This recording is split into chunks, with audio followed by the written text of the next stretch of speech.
सांख्य दर्शन की 28वीं कक्षा। पिछली कक्षा में हमने तीसरा अध्याय पूरा किया।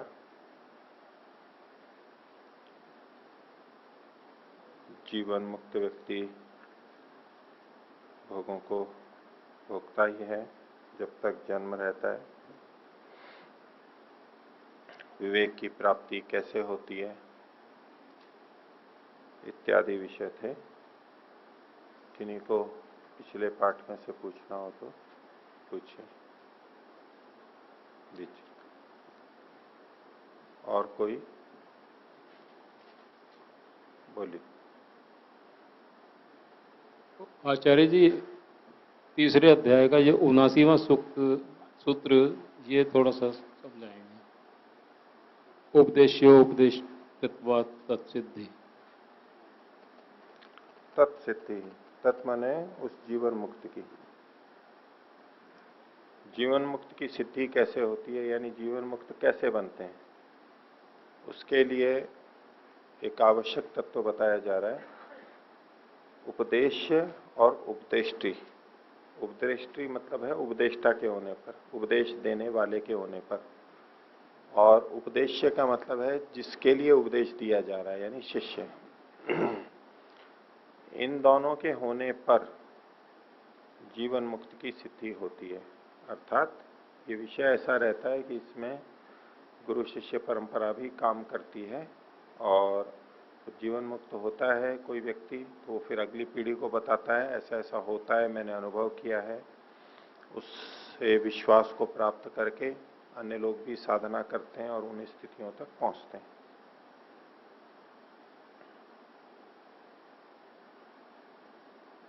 हो गया? ठीक है। तो अब चौथा अध्याय,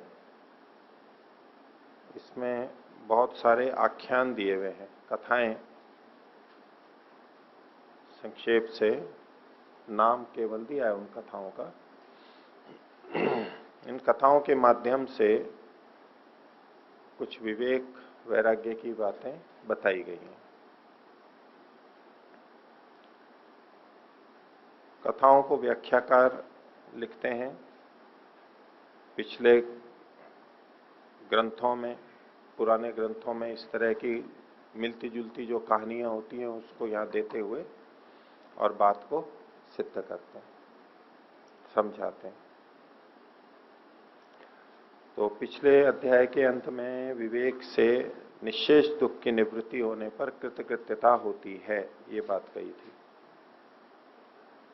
और उपदेश्य उपदेष्टित्वा तत्सिद्धि, विवेक की सिद्धि, जीवन मुक्त की सिद्धि होती है।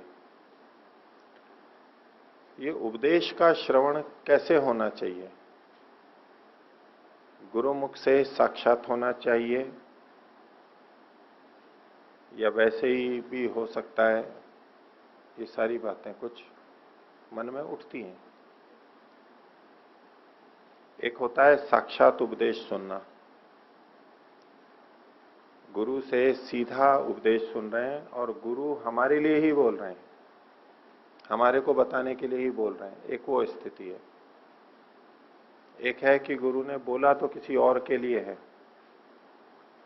और हमने सुन लिया, किसी और को पढ़ा रहे हैं और हमने सुन लिया।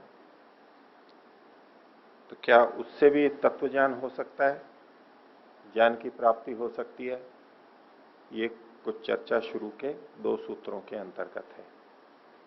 प्रक्रिया बता रहे हैं कि ऐसा होता है।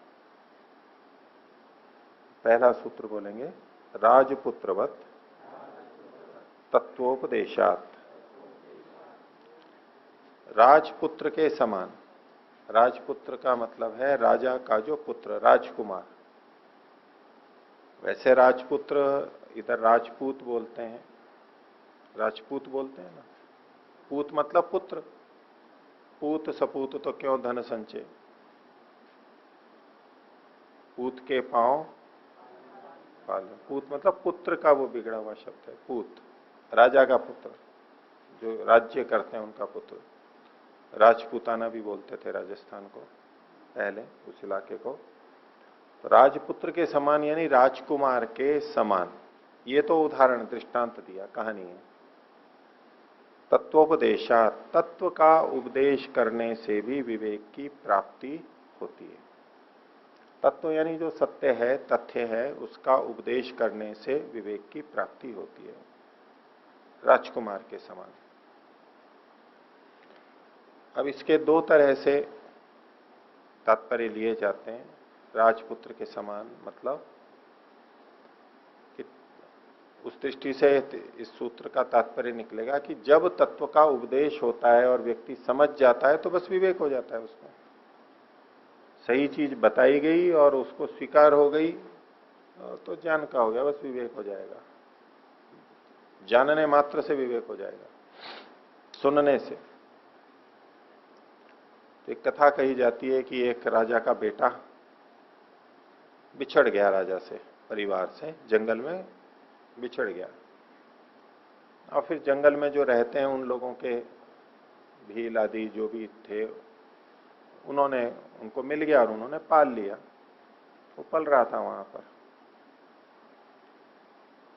और वो अपने को क्या समझता था कि मैं इन्हीं का ही पुत्र हूं, इसी परिवार का हूं। बचपन से वहीं पर ही पला है वो।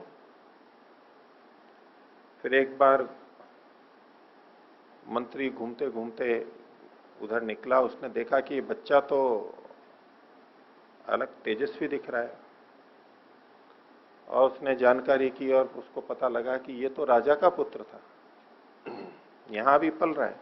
वो अलग दिखता था राजा का पुत्र। तो उसको राजकुमार जो था वो तो अपने को राजकुमार नहीं समझता था, वहीं और बच्चों की तरह रहता था, निर्धन ही समझता था अपने को। तो जब उसको बताया कि तुम तो राजा के पुत्र हो, तो उसको जानकारी हो गई कि मैं तो राजा का पुत्र हूं। तो पहले वो अपने को निर्धन समझता था, दीनहीन समझता था। अब राजा का पुत्र समझने लगा तो मैं इतने बड़े राजा का पुत्र हूं, इतना शासन है मेरा, इतनी धन संपत्ति है, मेरे लिए इतनी सुख सुविधाएं हैं, इन सबका मैं अधिकारी हूं। ये जब उसको जानकारी हो गई तो वो अब जंगल छोड़ के राजा के पास आ गया और साधन संपन्न जीवन, अधिकारपूर्ण जीवन जीने लग गया। तो व्यक्ति वही था, बच्चा वही था, लेकिन पहले उसे पता नहीं था कि मैं राजकुमार हूं, और जानकारी हो गई तो बदल गया। तो ऐसे कोई सीधा तत्व का उपदेश कर दे कि तुम ये हो, तो बस इससे भी जीवन बदल सकता है। अब जीवात्मा क्या समझता है? जैसे जंगल में रह रहा है, दीनहीन, दीनहीन अवस्था में अपने को असहाय, अकेला, ऐसा समझता है। और जब उसको उपदेश दिया जाए कि तुम तो ईश्वर के पुत्र हो, परमात्मा के पुत्र हो, परमात्मा तुम्हारा पिता है, तुम्हारा बहुत बड़ा अधिकार है, तुम बहुत कुछ कर सकते हो, तुम मुक्ति को पा सकते हो, कहां इस जंगल की तरह से इन सांसारिक सुखों में, दुखों में भटक रहे हो, बंधनों में पड़े हो, दीनहीन अवस्था में। तो जब ये उस उपदेश हो जाए किसी को और उससे उसको समझ में आ जाए, तो ऐसे भी तत्व का उपदेश होता है। बताने पे समझ में आ जाए तो व्यक्ति का जीवन बदल जाता है। तो विवेक प्राप्ति सुन करके होती है। एक तो राजपुत्र का ऐसा उदाहरण, और दूसरा अगले सूत्र की दृष्टि को रखते हुए यहां ये तात्पर्य लेते हैं कि सीधे सीधे जब उपदेश दिया जाता है, साक्षात जब उपदेश दिया जाता है, उससे भी हमारे को विवेक होता है, उससे मानते ही हैं सभी। बहुत बार ये मन में रहता है ना कि जब तक गुरु हमारे लिए उपदेश ना करे सीधे सीधे, तब तक हमें लगेगा नहीं वो, सीधे ही हमें सुनना होगा। उपनिषद की तरह से साक्षात निकट बैठ के, सामने बैठ करके गुरु से सीखेंगे तो ही विवेक होगा। वो भी एक तरीका है।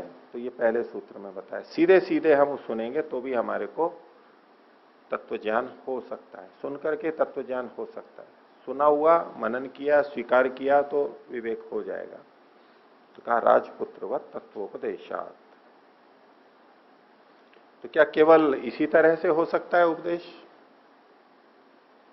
अब राजपुत्र तो कोई है जिसको उपदेश करने वाला मिल गया, और जिनको उपदेश करने वाले नहीं मिले उनको क्या विवेक नहीं होगा?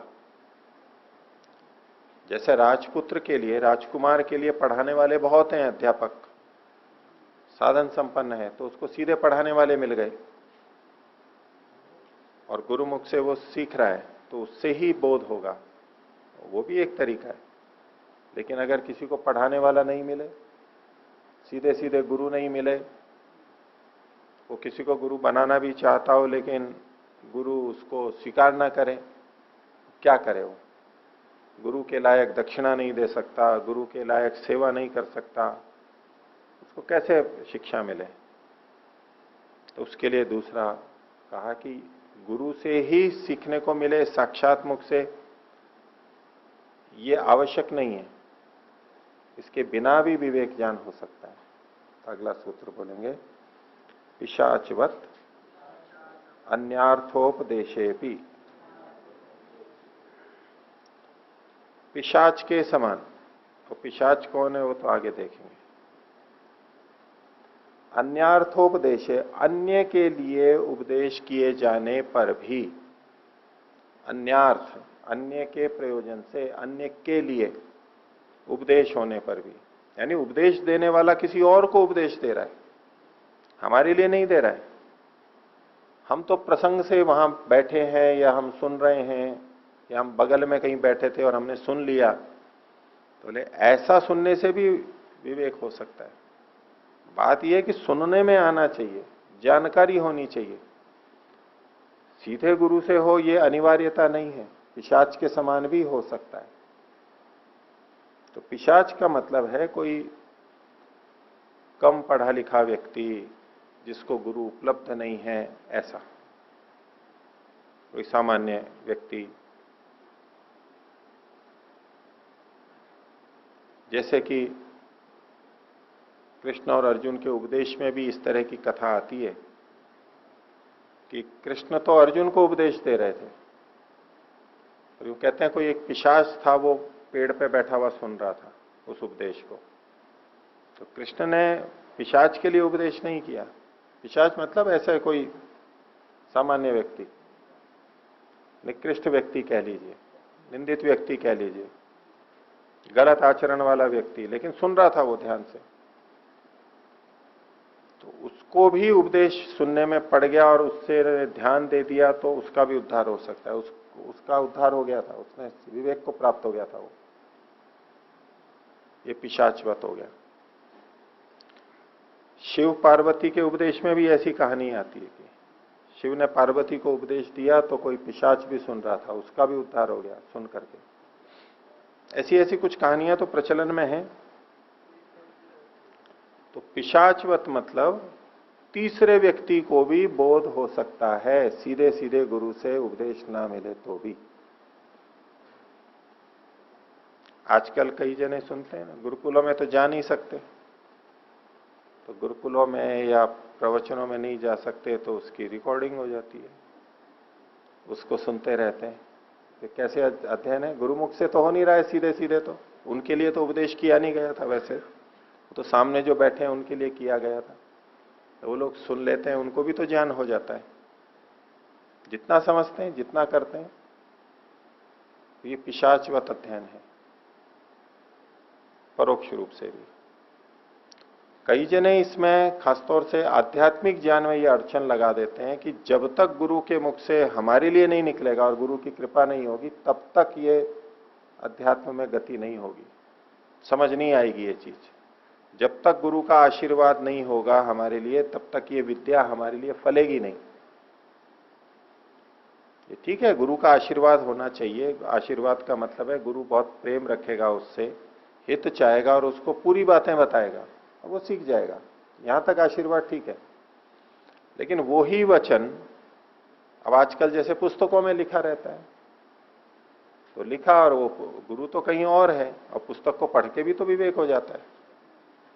प्रवचनों को सुन के, MP3 ऑडियो सुन के, वीडियो देख करके, सुन करके, उससे भी तो हो जाता है। तो ऐसे भी अध्ययन किया जा सकता है। तो चाहे साक्षात उपदेश हो चाहे परोक्ष हो, किसी भी तरह से हो, मूल बात है कि वो विषय हमारे पास आना चाहिए। अब आजकल इंटरनेट पे जो जितना ज्ञान प्राप्त कर लेते हैं इधर उधर से, किसके लिए कहा गया, किसके लिए लिखा गया, सब तरह का कितना उसके अंदर है, ढूंढ के देख लेते हैं, मिल जाता है, जानकारी हो जाती है।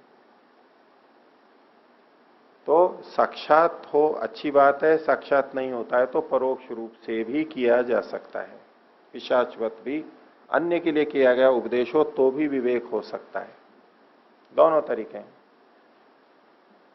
तो ये मन में किसी के आशंका अड़चन ना रहे कि जब तक गुरु हाँ नहीं करेंगे और गुरु मेरे लिए नहीं देंगे तब तक मेरा उद्धार नहीं होगा, ये कोई अनिवार्यता नहीं है, कैसे भी सुन लें। एक ऐसी वास्तविक घटनाएं भी घटती रहती हैं, ये तो कथानक हैं। तो अहमदाबाद की घटना बताते हैं, वहां आर्य समाज में उपदेश चलता रहता था। एक बार शराब के ऊपर उपदेश चल रहा था, उसकी हानियों को बताने के लिए। तो आर्य समाज के पीछे, मंच के पीछे खिड़की थी और खिड़की के पीछे गली थी, सड़क थी।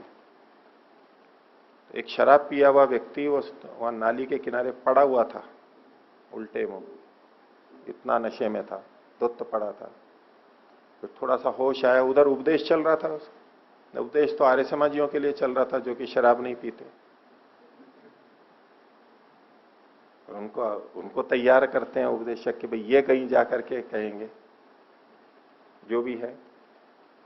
वो पीछे सुन रहे थे और सुनते सुनते उनको ऐसी बैठी, कुछ हालत भी देखी होगी अपनी कि देखो क्या हो गया शराब पीने से मेरी हालत, और भी अनुभव होंगे। और वो शब्द ऐसे पड़े कि तब से शराब छोड़ दी, आर्य समाज के सदस्य बन गए, अधिकारी भी बने और खूब काम किया। अभी उपदेश उनके लिए तो नहीं था, साक्षात उपदेश तो नहीं था। श्रवण कैसे हुआ? पिशाचवत हुआ। कैसे भी हो, हमें अच्छी बात सुनने को मिल जाए, प्रत्यक्ष या परोक्ष, उद्धार तो हमारा वो कर सकती है। हमें समझना है, हमें विवेचना करनी है, चिंतन करना है और अपने पे ले लेना है। तो कहा पिशाचवत अन्यार्थोपदेशे भी, विवेक ज्ञान तब भी हो सकता है। चलें आगे। और कैसे विवेक हो सकता है? वैसे ये मन में आता होगा ना कि विवेक तो साधु संतों को ही होता है, ठीक है, ऐसा भाव रहता है। साधु संत मतलब जिन्होंने घर को छोड़ दिया है, गृहस्थ को छोड़ दिया है। तो गृहस्थी में भी विवेक हो सकता है, वो परमात्मा ने व्यवस्था कर रखी है। तो गृहस्थी में कैसे हो सकता है, उसके लिए देखिए, हाँ वो अगला सूत्र है। एक तीसरा सूत्र बीच में और है कि ये जो उपदेश हुआ, साक्षात हुआ या परोक्ष हुआ, अब किसी को एक बार में विवेक हो गया और एक बार में नहीं हुआ तो क्या करें? तो अगला सूत्र बोलिए, आवृत्ति ही असकृत उपदेशात। असकृत उपदेश से आवृत्ति करनी चाहिए। बार बार उपदेश सुन के, बार बार उपदेश सुन के उसकी आवृत्ति करता रहे, आवृत्ति करता रहे।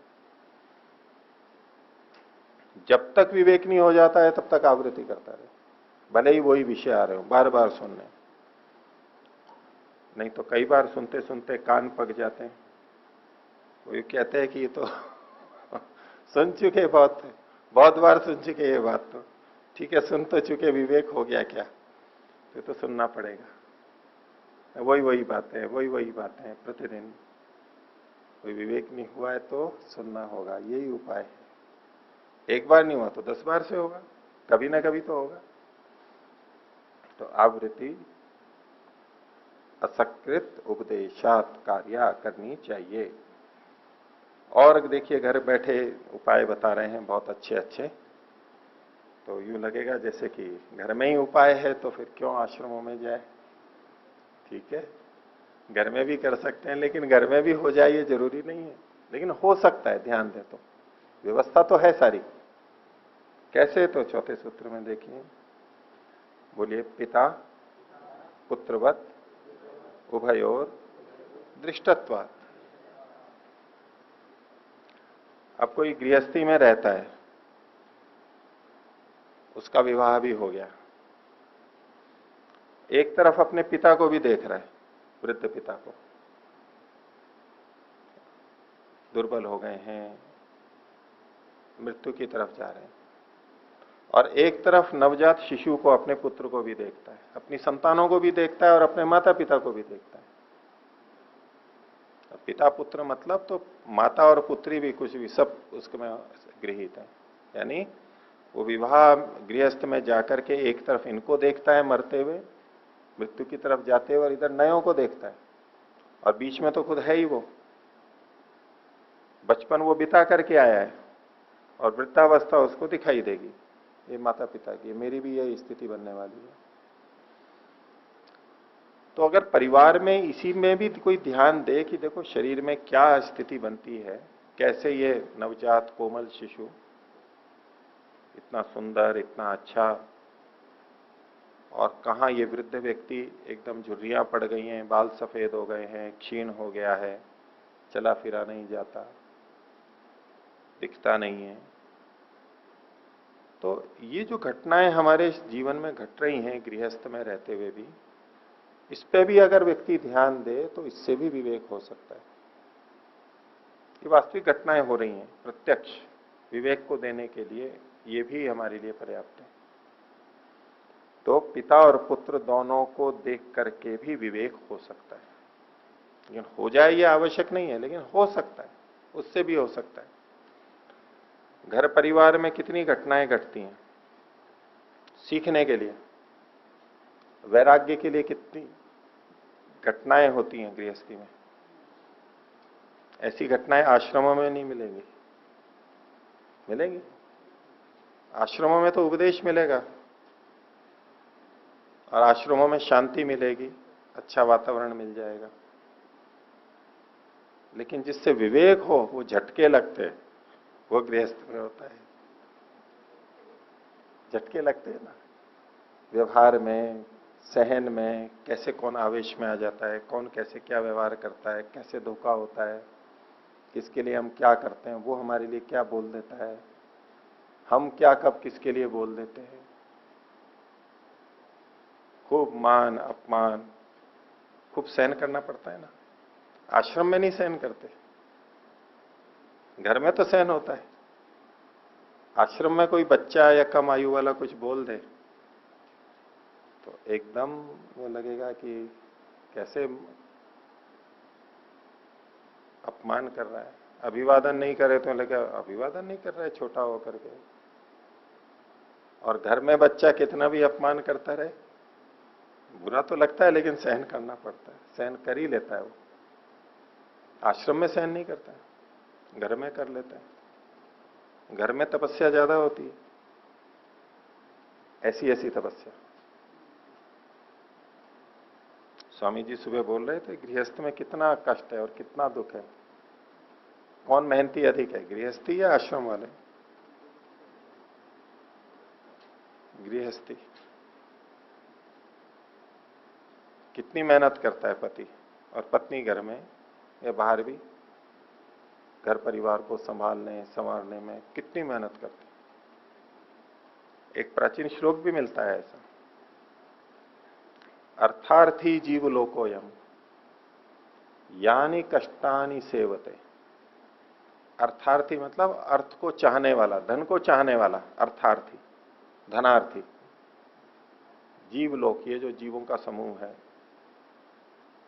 जो पैसे को चाहता है, वो ऐसे अर्थार्थी जीव लोकोयम यानी कष्टानि सेवते, जितने कष्टों को उठाता है पैसे के लिए, पैसा कमाने के लिए कितना कष्ट उठाता है, रात दिन जगता है। रात को नौकरी की पारी आती है तो उस समय करता है, भाग दौड़ कुछ नहीं, पैसे के लिए कितना कष्ट उठाते हैं। शतांशे नापि मोक्षार्थी, यदि मोक्ष को चाहने वाला उसका शतांश कष्ट भी सहन कर ले आश्रम में और इधर आकर के। शतांश मतलब 100वां भाग, 1%। 1% का मतलब अल्पता को बताने के लिए, वहां जितना कष्ट भोगते हैं उससे कम कष्ट भी अगर अध्यात्म में भोग ले, यानी तपस्या कर ले। शतांशे नापि मोक्षार्थी तानी चेत मोक्षम आपनुयात, वो मोक्ष को प्राप्त कर लेगा। जितना कष्ट हम धन के लिए सहन कर लेते हैं उतना कष्ट हम अध्यात्म के लिए सहन नहीं करते। यहां तो उससे कम कष्ट आया तो साधना छोड़ देंगे, वहां कष्ट आया तो पैसा कमाना नहीं छोड़ते, तो पैसा तो फिर भी कमाते रहेंगे। वो अपमान करेगा तो भी नौकरी पे जाते रहेंगे, ग्राहक की दो सुननी पड़ेगी तो भी बैठा रहेगा वहीं पर, इतना कष्ट हो। और इधर कष्ट हो, कोई अपमान कर दे तो आश्रम छोड़ के चला जाएगा, गुरु बदल लेगा, शिष्य बदल देगा। तो वहां बहुत सहन करते हैं। तो वहां विवेक को प्राप्त करने के लिए तो बहुत चीजें हैं गृहस्थ के अंदर। ये गृहस्थ है ही इस बात के लिए कि वहां विवेक और वैराग्य पैदा हो जाए, और परिस्थितियां ही ऐसी होती ही हैं, विवेक वैराग्य प्राप्त होता है। गृहस्थ को महर्षि ने औषधि के समान कहा है। क्या कहा है? औषधि के समान।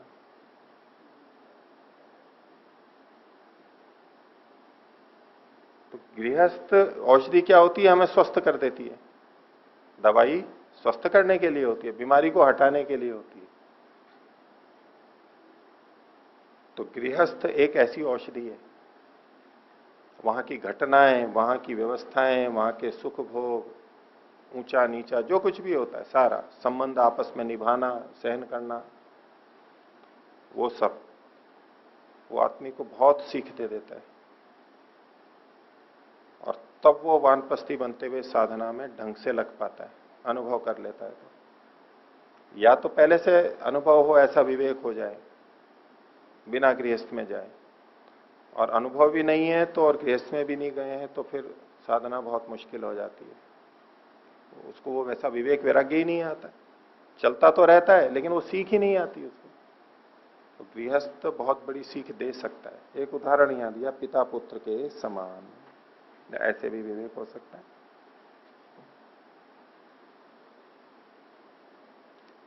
आगे चलें।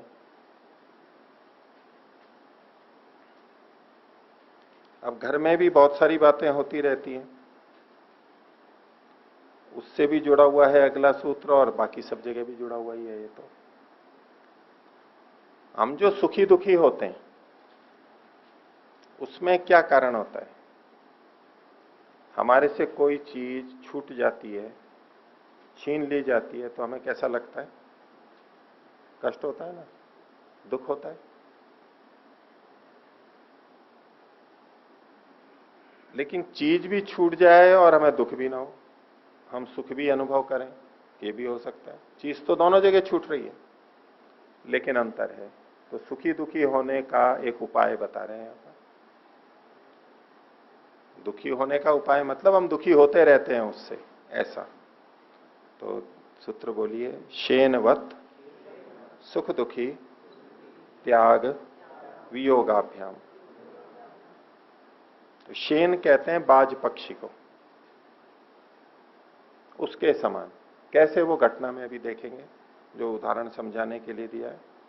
तो उसके समान सुख दुखी, सुखी और दुखी होता है व्यक्ति। कैसे? त्याग वियोगाभ्याम, त्याग से और वियोग से। इनको यथाक्रम लगाते हैं। सुखी तो होता है त्याग से, और दुखी होता है वियोग से। तो त्याग और वियोग में क्या अंतर है? चीजें तो छूटती है दोनों में, त्याग किया तो भी छूटती है और वियोग हुआ तो भी छूटती है। लेकिन त्याग हम करते हैं और वियोग हो जाता है, लेकिन चीज तो वही छूट रही है हमारे पास से, उसमें अंतर कुछ नहीं है। 100 रुपए का त्याग कर दिया, दान दे दिया, तो हम सुखी हैं। और 100 रुपए हमारे से छीन लिए गए या हमारे गिर गए, चोरी हो गए, तो वही 100 रुपए दुख देंगे। तो ये कहा कि त्याग और वियोग शेन के समान। तो त्याग से तो सुखी होते हैं और वियोग से दुखी होते हैं। छोड़ना तो पड़ेगा, इसमें तो कोई उपाय नहीं है, छोड़ना तो है ही, छूटना तो है ही है। अब हमारी इच्छा करती है कि सुखी रहना, तो त्याग दें तो सुखी हो जाएंगे, और अगर यूं सोच रहे हैं कि नहीं त्याग दिया तो दुख होगा, तो फिर वो वियोग होगा और वो दुख अवश्य हो जाएगा। तो शेन का उदाहरण दिया इन्होंने कि एक पक्षी था, उसको अपना कोई भोज्य पदार्थ मिला, मांस का टुकड़ा, रोटी का टुकड़ा, वो लेके जा रहा था। जब उसके पास में ये भोज्य पदार्थ देखा तो और कई पक्षी उसके पीछे पड़ गए। वो दे नहीं तो वो पीछे पड़ गए, उसके चोंच मारे, खूब चोंच मार मुर के और उसको परेशान किया। उसने चोंच खोली और उससे छीन लिया, वो गिर गया उससे। तो ये वियोग हो गया और वो दुखी हुआ।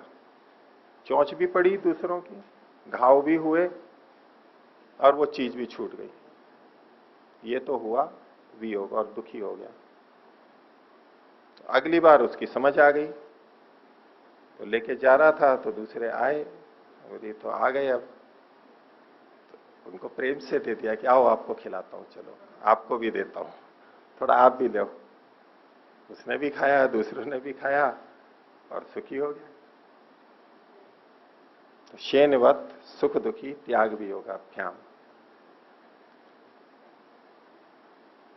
अब घर में नई बहू आती है तो चाबी का गुच्छा देना है या नहीं देना है, छूटना तो है वो अभी या बाद में। तो अपने आप दे देते हैं तो वो सासू जी बहुत प्रशंसा की पात्र बनती है कि बहुत अच्छी है, देखो अपने आप दे दिया। और नहीं तो फिर आगे तो चिंता ही है, कुछ कहेंगे, बहू कहेगी, बेटा कहेगा, दुखी होंगे कि देखो बहू ने मेरे को ये बोल दिया, इस पे कब्जा करके बैठी हुई है धन पे, बुढ़ी हो गई है तो भी हमारे को नहीं देती। अब ये दुख देगा। और यही बात वानप्रस्थ में भी है। जो हमें लग रहा है कि बेटों के बेटियों के पास में, बहुओं के पास में अभी बन नहीं सकती हमारी, तो आगे होके कहते हैं भाई अब मेरी साधना की इच्छा कर रही है अब मैं आश्रम में नहीं जाना था। वो भी बहुत खुश होंगे, आश्रम में भी बार बार आएंगे, फल फूल लेके आएंगे, सारी व्यवस्था करेंगे, बहुत अच्छे माता पिता है। और वहीं रहते रहेंगे तो एक दिन उनको कहना पड़ेगा, वो खांसेंगे, नींद खराब होगी, उनके मनोरंजन में और में बाधा खड़ी करेंगे, 10 जगह टोकेंगे, वो मानेंगे नहीं, वो अपने ढंग से चलेंगे और वो दुखी दुख होता है। परिवार तो छूटना है, तो त्याग कर देते हैं तो सुखी हो जाते हैं, प्रशंसा मिलती है, और वियोग होता है तो दुख होता है। अब बड़ी अवस्था में जब वानप्रस्थी बन रहे हैं, 50, 60, 70 के हो रहे हैं, तो खाने पीने पे अपने आप नियंत्रण कर लिया, नहीं अब ये नहीं चीजें खानी, अब ये अवस्था के लिए ठीक नहीं है, खुद समझ के कर दिया तो खुशी है, सुख है। और जब रोग आ जाएगा और तब जबरदस्ती छोड़ना पड़ेगा, डॉक्टर कहेगा, चिकित्सक कहेगा, घर वाले मना करेंगे, वो बार बार खाना चाह रहा है, तो अब यही बात कष्ट देगी उसको। हर जगह पर यही लगता है। तो कहा शेनवत सुख दुखी त्याग वियोगाभ्याम। ये विवेक का महत्व हो गया कि जब विवेक हो जाता है, विवेक होकर के व्यक्ति त्याग कर देता है, उसका त्याग कर देता है, और त्याग कर देता है तो दुखी नहीं होता है। एक समय आता है कि माता पिता को अपनी धन संपत्ति को, बच्चों को दे देना चाहिए, जितना देना है, अपने लिए भी रखना है, वो सुरक्षित रख सकते हैं। आज का जमाना ऐसा है, सब कुछ दे दिया तो कई बार दिक्कत हो जाती है, तो अपने लायक जितना रख लिया, लेकिन जो अतिरिक्त है वो दे दिया। अब मृत्यु के बाद तो छूटना ही है, वो प्रतीक्षा करते रहते हैं फिर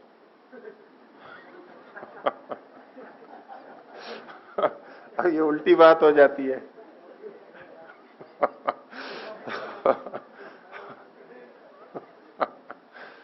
तो ये तो सबके साथ में होता ही रहता है, ये घर में भी होता है और ये आश्रमों में भी होता है। आश्रम भी इससे बचे हुए नहीं है। तो जितनी जल्दी त्याग कर दे उतने सुखी हो जाते। तो देखिए शेनवत सुख दुखी त्याग वियोगा। अब एक बात और कह रहे हैं, और वो भी त्याग से संबंधित ही है। कब हमें कष्ट होता है और कब कष्ट नहीं होता है। एक दूसरा उदाहरण दिया, कैसे हम सुखी हों। बात विवेक की ही है। तो अगला सूत्र बोलिए, अहिर निर्वैनी वत। अहि कहते हैं सांप को, और निर्वैनी कहते हैं उसकी कैंचुली को। चमड़ी होती है ना, आपने देखी होगी सबने कैंचुली, तो सांप की कैंचुली।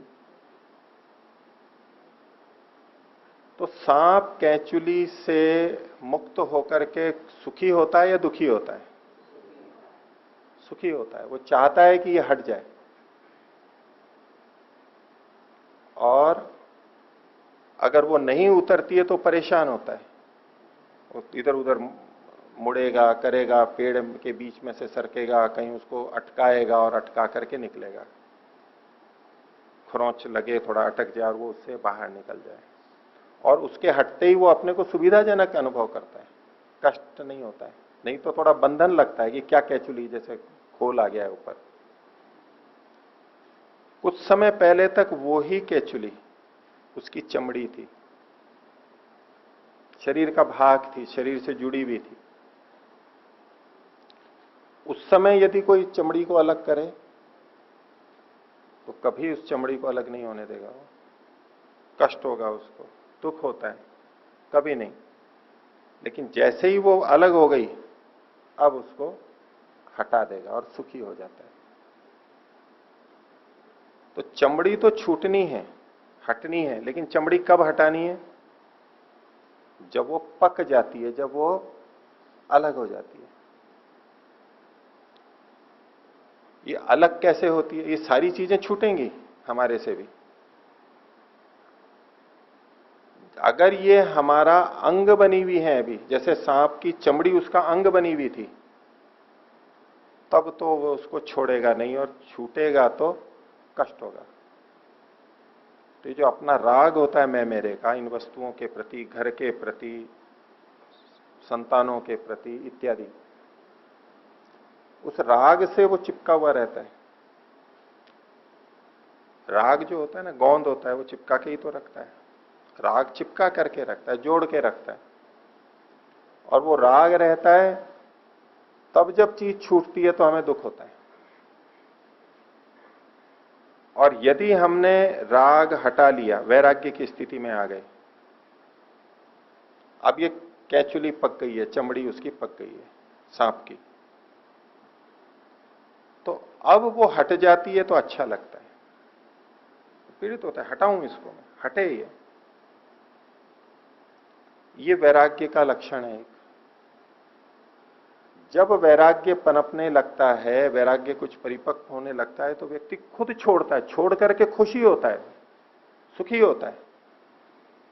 अब कोई व्यक्ति देखे कि ये सांप अपनी कैंचुली चमड़ी को हटा रहा है और खुश हो रहा है, दूसरा सांप का कहे कि मैं तो अपनी चमड़ी को हटाऊं, मेरे को तो दुख हो रहा है, होगा ही दुख। तो घर परिवार को छोड़ना, धन संपत्ति को छोड़ना, इससे दुख भी होता है और इससे सुख भी होता है। दोनों बातें चमड़ी के समान। लेकिन अंतर केवल विवेक का है। राग रहित है, विरक्त हो गया है तो सुख हो जाएगा, चाहेगा कि वो हटे हैं मेरे से, वो तो आफत है उसके लिए। अब दो सांप हों, एक सांप के तो चमड़ी है, नया नया अभी कैंचुली नहीं आई उसके, और दूसरे कैंचुली वाले सांप को देखे, बोलिए कैसा है, कितना त्यागी है, देखो मैं तो चमड़ी को छोड़ नहीं सकता और ये देखो चमड़ी को छोड़ करके निकल रहा है और खुश हो रहा है। ऐसा हम लोग भी सोचते हैं ना कि देखो ये बड़ा त्यागी व्यक्ति है, इसने घर को छोड़ दिया, इसने अपनी संपत्ति को छोड़ दिया। जैसे हमें लगते हैं जैसे इसने बड़ा कष्ट सहन किया है, ऐसा ही ना, तभी तो त्याग की महिमा होती है कि तो कुछ नहीं, ये भी छोड़ दिया, ये भी छोड़ दिया। हमें लगता है हम तो नहीं छोड़ सकते, घर परिवार छोड़ दिया, नौकरी छोड़ दी, इत्यादि सुख सुविधाएं छोड़ दी, घर की सब सुविधाएं थी घर में, फिर भी छोड़ के आश्रम में बैठ गए, तपस्या कर रहे हैं, बड़ा तपस्वी है, बड़ा कष्ट उठा रहा है। कष्ट उठा रहे हैं। कष्ट को तो कोई आत्मा चाहता ही नहीं है, सुख को कोई आत्मा छोड़ता नहीं है। वो जो छोड़ करके गया है उसने सुख नहीं छोड़ा है, उसने दुख को छोड़ा है। दुख मान करके छोड़ा है इन वस्तुओं को, इन वस्तुओं को बाधक मान करके छोड़ा है। वो बाधक लग रही है उसको, इसलिए छोड़ा है उसने। और जिसको जो चीज बाधक लग रही हो उसको छोड़ दिया तो उसमें कोई प्रशंसा की बात होती है क्या? बड़ा त्यागी है, बड़ा तपस्वी है। हम लोग भी करते रहते हैं, हम अपनी दृष्टि से बोलते हैं कि तो इतने राजपाट छोड़ दिया, बड़ा महान कार्य किया। दुख को तो सभी छोड़ते हैं। हाँ, ये विशेषता कह सकते हैं कि ये राजपाट में भी, संपत्ति में भी दुख देख रहा है, ये विवेक की प्रशंसा कर सकते हैं। लेकिन उसने छोड़ दिया मतलब सुखों को छोड़ दिया, ये जो हम कथन करते हैं ये तो अपनी अज्ञानता से करते हैं। हम जैसा हम देख रहे हैं वैसा ही सोच रहे हैं कि वो भी देख रहा होगा कि ये देखो ये सुखद चीजें हैं, इनको, सुखों को छोड़ दिया इसने, जैसे बड़ा त्याग कर दिया। कोई भी नहीं छोड़ता सुख को, दुख समझ करके छोड़ते हैं। तो जो चमड़ी वाला सांप है वो दूसरे कैंचुले वाले को देखे कि ये तो बड़ा त्यागी है, अपने चमड़ी छोड़ दी, मैं तो नहीं छोड़ सकता। वो कैंचुली वाला समझ रहा है कि मैंने तो छोड़ करके अच्छा किया, ये तो इसको कैंचुली को पहने पहने मेरे को दिक्कत हो रही थी। पर जनता जब ऐसे त्यागियों को बोलती है तो बड़े त्यागी हैं, सुखों का त्याग कर दिया, वो भी समझते हैं हो मैंने बहुत बड़े सुखों का त्याग कर दिया, मैं भी महान हूं। ये अविद्याग्रस्त कर गई। छोड़ा तो था बाधा से, लेकिन लोगों के कहने से क्या मन में आ गया, ओ देखो मैंने सुखों का त्याग कर दिया, ओ मैं तो बहुत बड़ा हूं। मैं सुखों का क्या त्याग किया? ये कोई बड़प्पन है क्या? हर कोई छोड़ता है दुखों को, जिसको जब जो दुख दिख जाता है वो छोड़ देता है। इनको भी दुख दिख गया, छोड़ दिया इन्होंने, राजपाट को छोड़ दिया। तो विवेक है तो से ये संपत्तियां और ये सारी चीजें कैंचुली के समान लगेंगी और उसको हटाने में सुख लगेगा व्यक्ति को। और विवेक नहीं है तो इन्हीं चीजों को जब छुड़वाया जाएगा तो रोएगा वो आदमी, परेशान होगा, विरोध करेगा, प्रतिकार करेगा, छोड़ने ही नहीं देगा, चमड़ी को उतरने ही नहीं देगा। तो ये विवेक के, विवेक के होते ये चीजें छूट जाएंगी, छुड़ाने नहीं पड़ेंगे। जब हमें ऐसा प्रतीत होता है कि ये संसार की चीजें हमें छुड़ानी पड़ रही हैं, छोड़नी पड़ रही हैं, आश्रम में और गुरुजी कह रहे हैं कि ये छोड़ो, ये गलत है, गलत है, और हम जबरदस्ती छोड़ रहे हैं, हमें लग रहा है कि जबरदस्ती छुड़वाई जा रही है, जोर पड़ रहा है, दबाव आ रहा है, तो इसका मतलब है वैराग्य नहीं है, अभी कम वैराग्य। ये सूचक है इस बात का। नहीं तो इन चीजों को छोड़ने में, त्याग में सुख लगेगा, कैचुली के समान, दुख होगा ही नहीं। ये हम अपना परीक्षण कर सकते हैं। जिन चीजों को छोड़ने में हमें अच्छा लग रहा है, मतलब है उससे संबंधित वैराग्य हमारे में है उतना। और जिस चीज को अभी हम छोड़ नहीं पा रहे हैं और कठोर लग रहा है छोड़ना, इसका मतलब है अभी हमारे में इसका वैराग्य नहीं है, अभी समझ नहीं बनी है हमारे को। तो जो छोड़ने योग्य चीज है उसका त्याग कर देना चाहिए, और कर देंगे तो सुखी हो जाएंगे। और जो छोड़ने योग्य है फिर भी हम नहीं छोड़ रहे हैं, जैसे कैचुली है छोड़ने योग्य और फिर भी नहीं छोड़ रहे हैं, तो वो हानि का कारण बनेगी और वो बंधन का कारण बनेगी।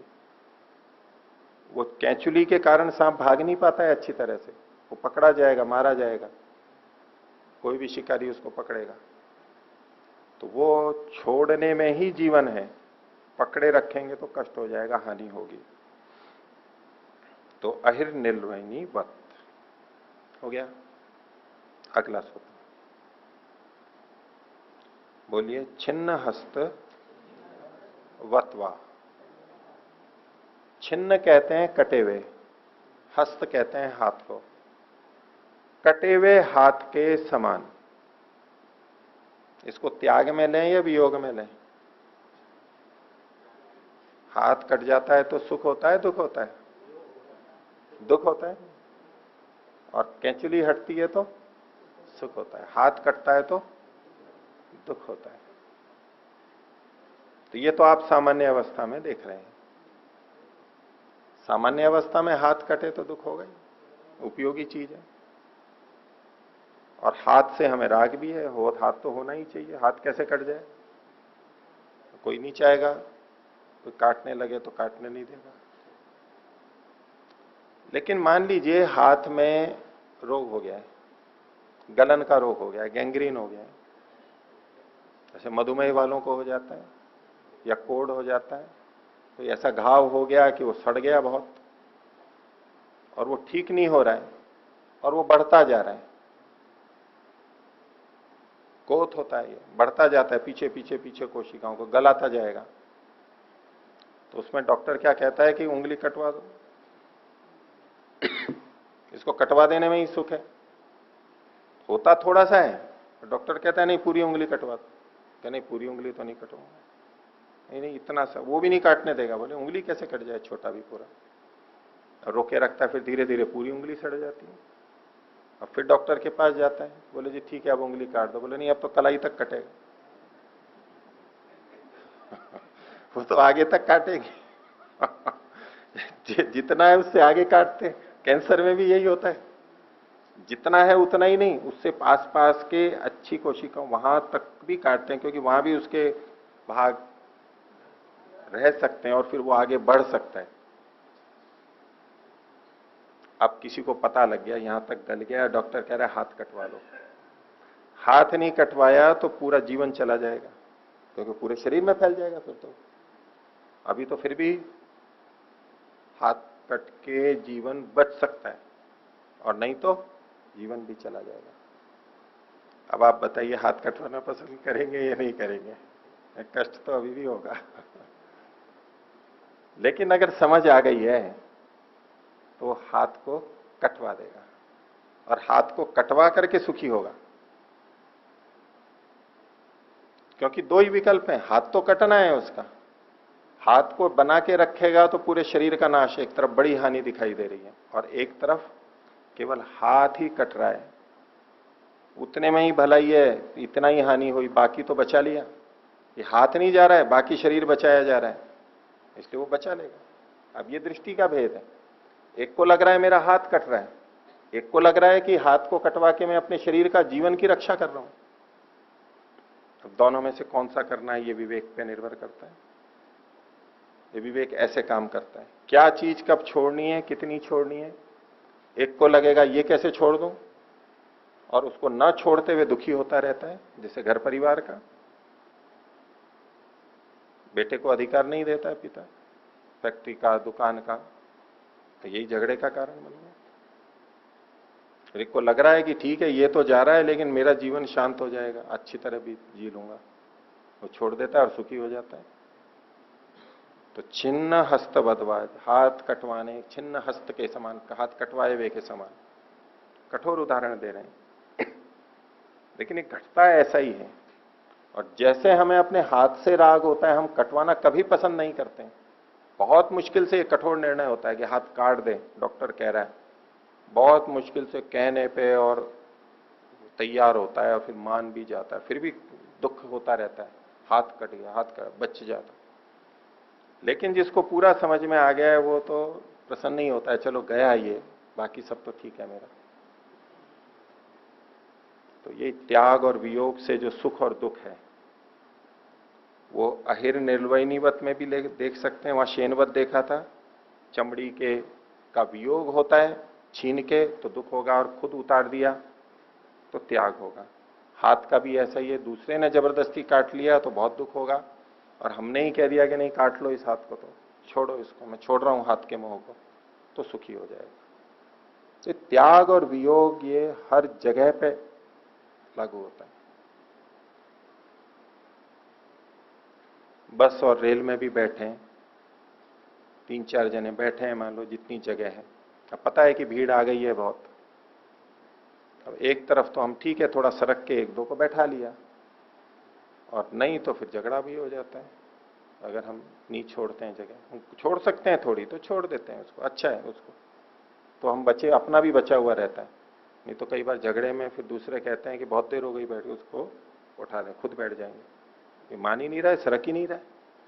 कई जने लेट जाते हैं और बैठने ही नहीं देंगे, मैंने जगह रोक रखी है, लेटूंगा, सामान्य डब्बे में भी। तो जहां तक हो सकता है दूसरों को देते हुए, तो दूसरों को देके क्या अपनी रक्षा करते हैं हम। चलो इतना दे दिया, इतने देने से काम चल गया, अब ये मेरा बचा हुआ है, वो आराम से उस अधिक के चक्कर में वो भी जाता है। तो जीने की शैली है, हम सुखी होना चाहते हैं, दुखी होना चाहते हैं, घर घर में होता है और आश्रमों में और सब जगह यही होता है। हो गया।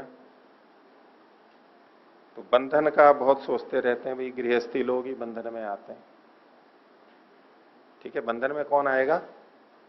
गृहस्थी लोग, साधु सन्यासी थोड़ा ना गृहस्थ बंधन में आते हैं। आश्रम वाले बंधन में थोड़ा ना आते हैं, वो तो घर को छोड़ करके है। और बंधन तो कहीं भी हो सकता है, घर को छोड़ के बैठे हैं तो भी बंधन हो सकता है।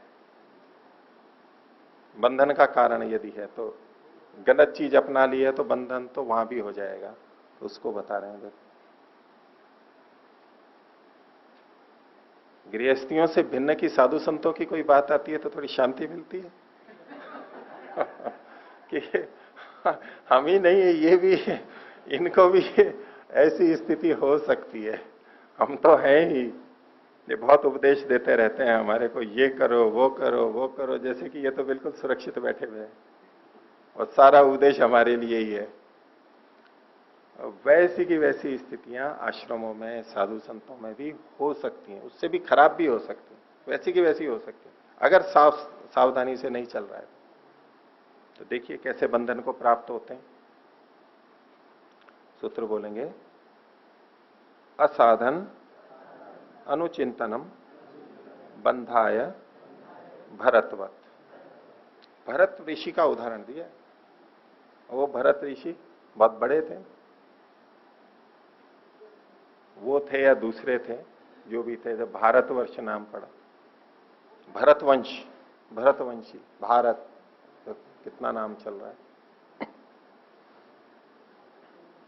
तो भरत मुनि साधना के लिए जंगल में चले गए। ठीक है, राजर्षि थे, राजा थे वैसे तो, राजा से जब जाते हैं, ऋषि बन जाते हैं, त्यागी बन जाते हैं, तो राजर्षि कह देते हैं। ऐसे ब्राह्मण से जाते हैं तो ब्रह्मर्षि बोल देते हैं। राजा थे और संसार को भोग करके, देख करके, और अब जंगल में चले गए त्याग के लिए, राजपाट छोड़ करके गए। छोटी मोटी चीजें नहीं, कितने घोड़े होंगे, कितने हाथी होंगे, उस समय के हिसाब से कल्पना कर सकते हैं। राजा के पास में कितनी गायें होंगी, पशु पक्षी कितने होंगे, सब चीजें। जंगल में चले गए, जंगल में गए, कुटिया बना ली, साधना कर रहे थे। तो उन्होंने देखा कि एक हिरणी का बच्चा, छोटा सा हिरणी बच्चे को जन्म देते हुए मर गई, और छोटा सा बच्चा। तो देख रहे थे, उनको दया आई और उन्होंने उस बच्चे को अपने पास पाल लिया। अच्छा किया, बुरा किया? भाई धार्मिकता की दृष्टि से तो अच्छा किया, कर सकते हैं, दोष नहीं है ऐसा। या ये उपदेश नहीं दिया जा रहा है कि ऐसे किसी की रक्षा नहीं करनी है। ठीक है, अब उन्होंने रक्षा की उसकी, उसको दूध पिलाया, चारा खिलाया, देखभाल की, सुरक्षा की। लेकिन ये करते करते भरत मुनि को, ऋषि को, राजर्षि को उससे राग हो गया। अब उनका पूरा दिन, सारी बातें उसी पे केंद्रित हो गई। उस बच्चे के अनुसार वो खाएंगे, पिएंगे, आएंगे, जाएंगे, सब कुछ वही केंद्र में आ गया। धीरे धीरे वो बच्चा बड़ा भी हो गया, उसी की चिंता लगी रही कि इसकी सुरक्षा करनी है मेरे को, कर्तव्य बोध इतना हो गया, प्रेम इतना हो गया, स्नेह इतना हो गया, परोपकार की भावना इतनी हो गई। उसी के पीछे पीछे, उसी के पीछे पीछे पूरी साधना चौपट हो गई। वो व्यक्ति जो राजपाट छोड़ करके आया था, कितने पशु पक्षी छोड़ करके आया था, इतनी संपत्ति छोड़ के आया, ऐश्वर्य छोड़ के आया, उसने एक हिरण के बच्चे को ऐसे पाल लिया और उसके बंधन में फंस गया वो। तो इसलिए कहा असाधनानुचिंतनम, जो मुक्ति का साधन नहीं है उसका अनुचिंतन करना, उस पर विचार करना और उसके पीछे लग जाना, ये बंधा है, बंधन के लिए होता है भरत के समान। तो साधकों के लिए यहां सावधानी दी गई कि जो मुक्ति के लिए साधन नहीं है, आवश्यक नहीं है, उनका अनुचिंतन न करे, उनके बारे में ज्यादा ना सोचे, ऐसे कि उसी के पीछे लग जाए और बस उसी की सुरक्षा में। कई बार घर से छोड़ के निकले थे साधना के लिए, फिर किसी आश्रम में चले गए, वो आश्रम मिल गया, जाते जाते गुरु ने कहा कि आश्रम की रक्षा करनी है, तो उसी की रक्षा करने में लग गए। अब ये समस्या वो समस्या, कि पशु घुस गया, ये वो घुस गया और उसकी रक्षा करनी, कोई चारे काटने वाले घुस गए, कोई फल तोड़ने वाले घुस गए, अब उसी में लगे।